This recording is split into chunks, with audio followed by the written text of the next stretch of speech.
Hey guys, today you are going to be working on your focus area called Structures in Poetry and Drama. I'm just going to go over a couple things that I'd like you to do before you actually request the test. So the first thing, remember, we always want to read our focus area info, so go ahead and take a couple minutes to read through that. After you are done with your focus area info, we're going to hop over here to this diagnostic, make sure we hit start.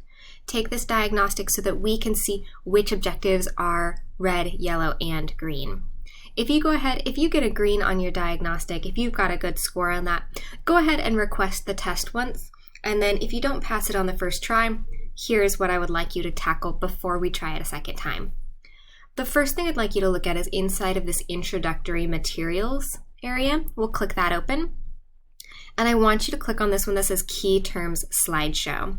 That's going to take you through quite a few of the different things that you need to understand in order to pass this test. Once you have gone through this Key Terms Slideshow, there's a couple other resources that I want you to do.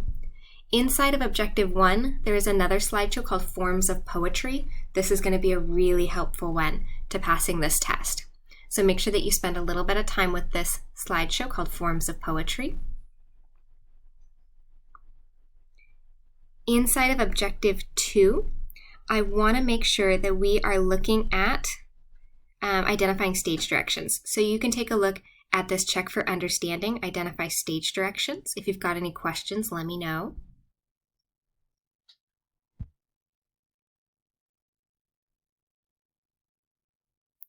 After that, if you have red or yellow on Objective 3, feel free to look at any of these resources in Objective 3. And then inside of Objective 4, there's this website called Characteristics of a Drama. So again, if you've got red or yellow on any of those objectives, feel free to kind of play with those resources that I've highlighted for you.